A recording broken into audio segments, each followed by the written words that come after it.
Korean drama में एक hero होता है, एक हीरोइन, कोई साइड हीरोज, एक विलन जो जरूरी नहीं है कि हमेशा विलन ही रहे, कभी वो विलन आगे चल के अच्छा कैरेक्टर भी बन सकता है, और साथ में होते हैं कॉमेडी के लिए कुछ अलग अलग किरदार। ये एक टेम्पलेट है और लगभग हर कोरियन ड्रामा में आपको मिल जाएगा।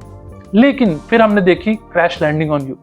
ये सारी चीजें तो उसमें हैं ही। इन कॉमन फैक्टर्स के अलावा इस सीरीज में कुछ बहुत ही अलग चीजें हैं जो इसे एक लेवल ऊपर ले जाती हैं। इमेजिन करिए, एक इंडियन लड़की है और वो गलती से क्रैश लैंड होके पाकिस्तान में चली जाती है। फिर पाकिस्तानी लोग उसे कैसे ट्रीट करते हैं, वो पाकिस्तानियों से कैसे मिलती है। इमेजिन करके ही लगता है ना कि बहुत ही अलग सब्जेक्ट है। इंडिया पाकिस्तान के बारे में तो हम लोग जानते भी हैं, लेकिन एक ऐसे ही जानी दुश्मन देश है नॉर्थ कोरिया और साउथ कोरिया। ये कहानी है नॉर्थ कोरिया की, एक ऐसा देश जिसके बारे में कोई कुछ भी नहीं जानता, almost nothing on the internet kind of thing. तो एक साउथ कोरियन लड़की यून सेरी गलती से पैराग्लाइडिंग करते हुए क्रैश लैंड करती है नॉर्थ कोरिया के बॉर्डर पे, और उसकी मुलाकात होती है एक नॉर्थ कोरियन कैप्टन री जिन ह्योक से। तो ये लोग हैं दो मेन कैरेक्टर्स। अब इनके साथ में साइड कैरेक्टर्स जुड़ते जाते हैं, जैसे री जिन ह्योक के कंपनी के 4 अलग फौजी और यून सेरी का एक अलग से परिवार जो साउथ कोरिया में रहता है। तो यून सेरी साउथ कोरिया के एक बहुत ही अमीर खानदान से आती है और खुद भी एक इंडिपेंडेंट बिजनेस वुमन है। वहीं पे री जिन ह्योक, जिसको लोग तो ये जानते हैं कि बस ये एक मामूली सा कैप्टन है, वो नॉर्थ कोरियन पॉलिट ब्यूरो के चीफ का बेटा होता है। इसके अलावा 2 कैरेक्टर्स और भी हैं, गू सुंग जुन और सियोडान। इन 4 मेन कैरेक्टर्स का एक कॉमन विलन है चो चुल गैंग। ये तो रहा पात्र परिचय। अब आगे बढ़ते हैं। इस सीरीज का असली मजा तो कहानी में है। नॉर्थ कोरिया एक ऐसी जगह है जिसके बारे में किसी को कुछ नहीं पता है।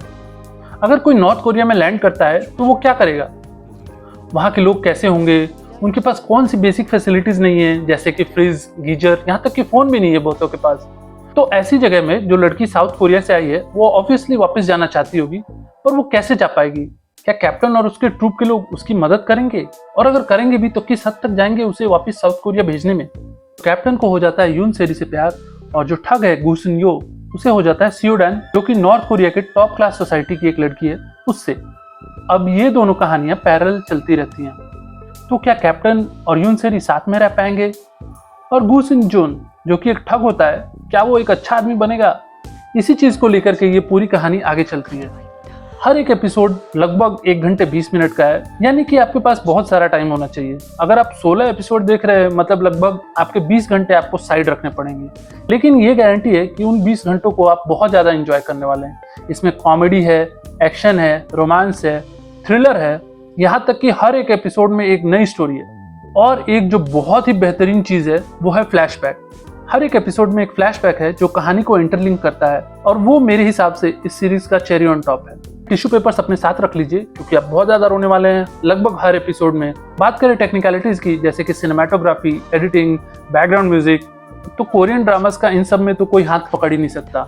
ये सीरीज ऑब्वियसली नॉर्थ कोरिया में शूट नहीं हुई है, क्योंकि यू कांट गो देयर, लेकिन जिस तरीके से नॉर्थ कोरिया को दर्शाया गया है उससे साफ पता चलता है कि डायरेक्टर और रिसर्च टीम ने कितना मेहनत किया होगा। उनके आर्मी के ड्रेसेस, गाड़ियां, घर, कैसे इलेक्ट्रिसिटी की प्रॉब्लम होती है तो शहर कैसा दिखता है, जब इलेक्ट्रिसिटी आती है तो वो कैसा दिखता है, बच्चे कैसे यूनिफॉर्म में चलते हैं हमेशा, कैसे एक प्रेयर होती है सुबह सुबह और सबको उसी के साथ गाना गाना पड़ता है। ये सारी चीजें तो है ही, साथ साथ में कॉन्ट्रास्ट दिखाया जाता है साउथ कोरिया का भी। आपको एक पर्सपेक्टिव दिया जाता है कि दोनों सेम ही कोरिया हैं। बाय द वे, अगर आप 1953 में जाएंगे तो नॉर्थ और साउथ कोरिया नाम की कोई चीजें नहीं होती है, एक कोरिया होता है। तो 1953 से 2024, 75 साल में एक कोरिया कहाँ रह गया और दूसरा कहाँ आ गया, इसको भी बहुत ही सटली दिखाया गया। सारी चीजों को अगर मिला दे, यानी कि कहानी, direction, cinematography, editing, background music, और सबसे मेन इंपॉर्टेंट चीज जो एक्टर्स की एक्टिंग है, wow, that is just beyond imagination. उन सब चीजों को मिलाने के बाद ये बनता है क्रैश लैंडिंग ऑन यू एक परफेक्ट शो। इसको मेरी तरफ से 10 में से 9 स्टार। अगर आपको ये वीडियो अच्छा लगा हो तो चैनल को सब्सक्राइब कीजिए, हमारे और भी वीडियोस देखने के लिए आई बटन को क्लिक कीजिए और अपने दोस्तों में इसे फैला दीजिए। जितने ज़्यादा लाइक्स, जितने ज़्यादा सब्सक्राइब्स, उतना ही ज़्यादा मोटिवेशन कि हम अगली बार एक और नए वीडियो का रिव्यू लेके आ सकें।